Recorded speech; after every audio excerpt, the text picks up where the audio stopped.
Hi guys, it's Wade, and I'm covering for Dancing Rabbit, who is actually away at a book signing for his book, The Way of the Horn God. You can get that on Amazon now.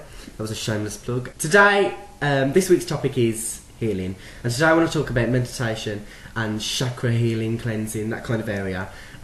You could do with a bit of background knowledge beforehand, but if you watch the video, you'll know what kind of things you need to look at for the exercise that I'm going to give you.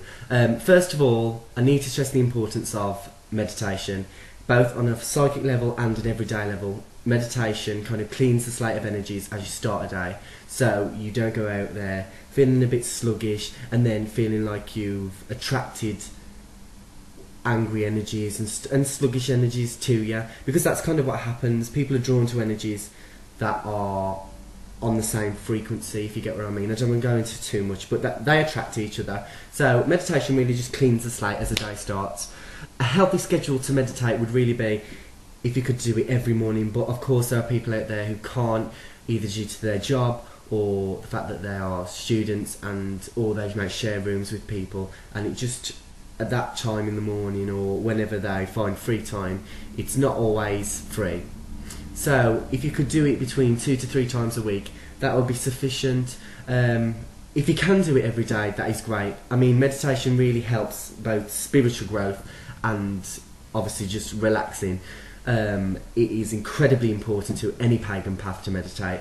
So if you feel like you're losing a bit of where you're going with things, meditate, because it really just grounds you and puts everything into perspective, not only just spiritually, but your whole life and things that are happening at the time.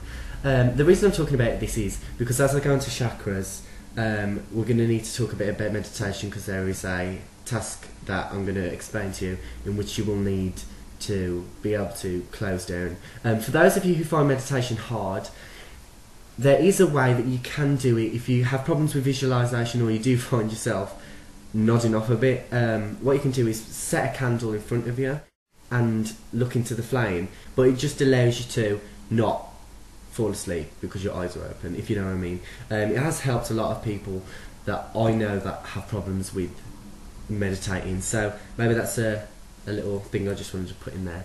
First off, I don't know whether a lot of you know about the aura or not. Basically, there's an energy field around us, and the chakras are in fact also linked to that. The 7 chakras are like whirlpools of energy where 21 rays of light or energy pass through the body, and these are the 7 significant chakras. There are also minor ones, but I won't go into that. Each chakra has a colour and is also connected to a certain thing. For example, the throat chakra is connected to communication. What the 7 chakras start with is the base chakra, which actually goes down to the ground. Well, the energy comes up from the ground into it, and there's also the crown chakra, which is just above your head, and that shoots out. So those 2 are the ones that pass through your body vertically, while the other 5 chakras actually pass through horizontally. I'll insert a little diagram here to show you kind of what they look like.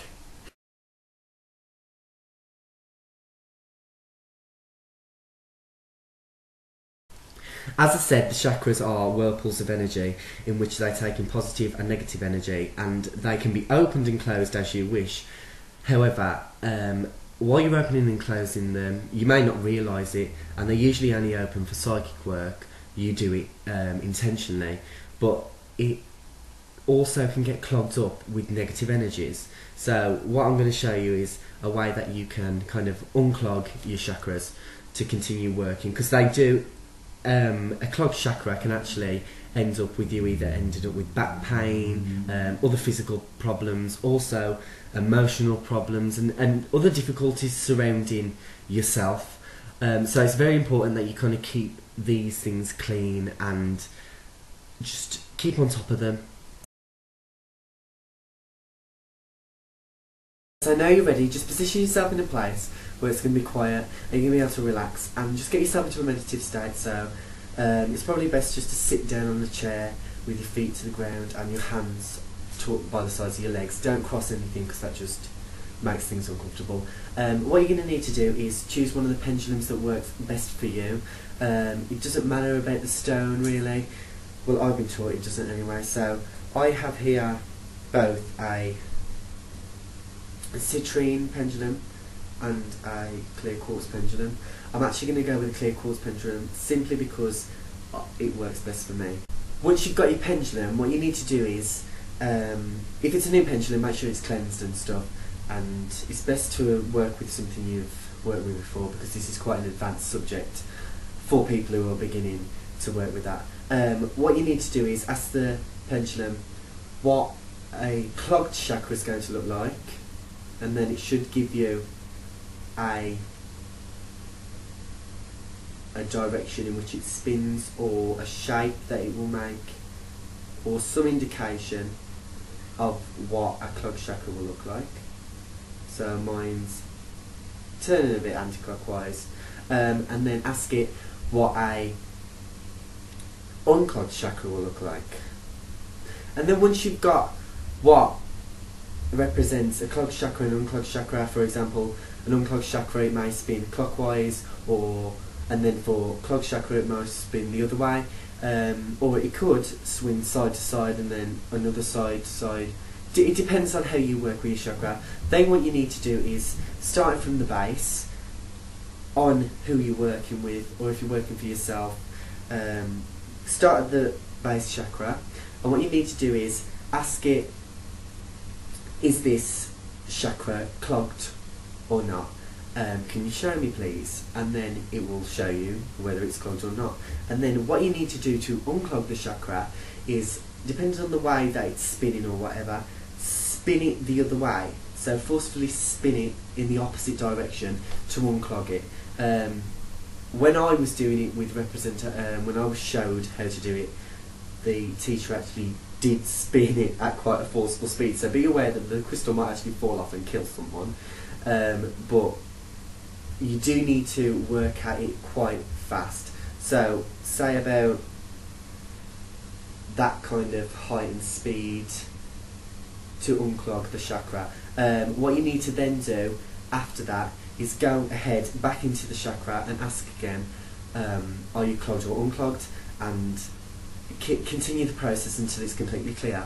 Work your way up the body and do analyse what ones are clogged, and then you can see by researching the chakras what that actually would have reflected on in your life. And let's say it was throat chakra that was clogged, that could cause problems with communication and things to do with that. So just look at that, and then once you've unclogged everything and everything's cleansed, what you need to do is then close them back up.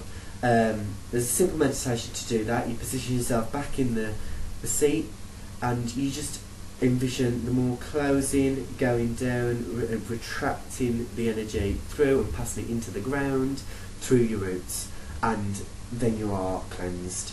What you need to do is repeat this whenever you feel like you should. Don't overdo it, and also don't forget about it altogether, because it is incredibly important. But yeah, that is chakra cleansing for you in a short little thing. In no way was that an in-depth sharing, just a little something for you to think about and maybe try it for yourself. So yeah, have a great weekend and blessed be.